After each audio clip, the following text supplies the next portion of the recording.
Home Sweet Home. Pourquoi je vous dis ça? Pour deux raisons. La toute première, c'est que déjà nous finissons notre road trip par un passage à la limite entre Dordogne et Haute-Vienne, puisque nous sommes là à Saint-Thierry-la-Perche, qui est vraiment un des points les plus excentrés, pas très loin de la Corrèze non plus. Donc Saint-Thierry, pourquoi? C'est la ville natale de Louis le Duc, enfin pas la ville natale, c'est là que travaillait Louis le Duc, éminent photographe. Et puis Home Sweet Home parce que R8, et je vous confesse que je me sens toujours un peu comme chez moi dans ces autos, dont l'accessibilité, la facilité de conduite sont telles que quiconque en prend le volant se sent particulièrement à l'aise, et ce rapidement.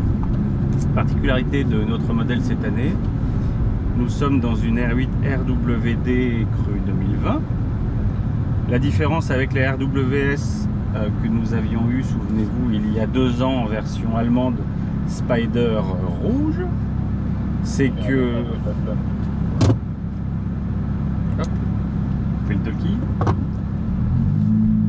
Home Sweet Home aussi pour cette R8, dont nous avons au fil du temps tout de même essayé à peu près toutes les versions, et ce depuis 2007 et sa présentation initiale pour la génération 1.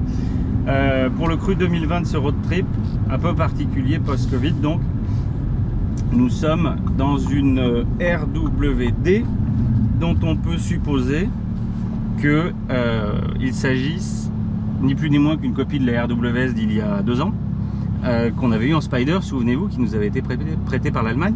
La différence c'est qu'ici, c'est qu'on n'a plus de série limitée. Pour autant, on a toujours bien sûr les 540 chevaux de la petite version dégonflée du V10, et bien sûr la boîte S-Tronic à 7 rapports.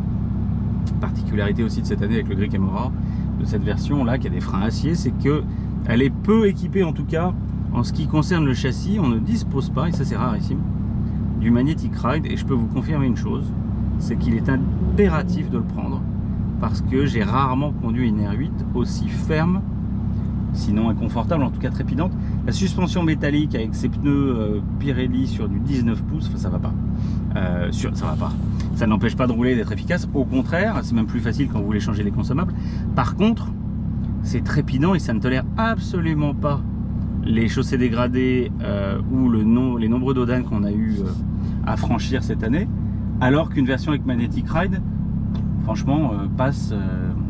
je vais pas dire comme une Xantia Activa, mais ça passe comme une lettre à la poste. Donc moi je préfère le Magnetic Ride. Pour la direction, avec ou sans paramétrique, pas grosse influence. Ce qui reste jubilatoire, c'est quoi? C'est la sonorité. Je veux vous dire, rien que pour ça, c'est devenu tellement atypique. Et pourtant, c'est une version 2020 dont la sonorité a été largement amoindrie, d'autant que sur le volant performance, comme celui qu'on a là, vous avez le Drive Select sur la gauche, mais vous n'avez plus le petit bouton magique pour passer l'échappement en sport. Et si vous me voyez comme ça me torturer, essayer de me baisser, c'est que c'est une circulation alternée et que la voiture est tellement basse comme une limande que je ne vois pas le feu. Pour le reste, c'est la voiture la moins chère de la gamme, 149 000 € avec les options 170 000. Ça reste certes un premier prix, mais certainement pas en efficacité pure.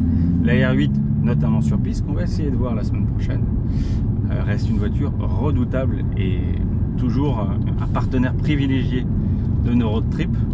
Même si du coup on est pratiquement aujourd'hui sur les consommations maximales, puisque ça reste un V10 Atmo, donc ça consomme un peu plus de 14-15 litres. Ça reste quand même une race à part, une voiture qui est en voie d'extinction, et pour ça il faut la défendre. Donc je ne vais pas vous dire acheter des R8, c'est un peu cher quand même. J'ai un Ch'tio malus, vraiment un malus de 20 000, ça fait mal. Mais c'est tellement un bonheur de rouler dans une R8. Voilà. Prenez des Spider, prenez des Quattro si vous voulez, prenez ce que vous voulez. Elle ne sera pas renouvelée, c'est plus un secret de vous le dire. Donc les dernières sont celles dans lesquelles nous roulons aujourd'hui. Allez, je lui donne quoi? 1 an et demi, à l'horizon 2022, il n'y a plus d'Audi R8. Il serait peut-être temps de se poser la question de savoir s'il est bon ou pas de s'en offrir une, quand on peut.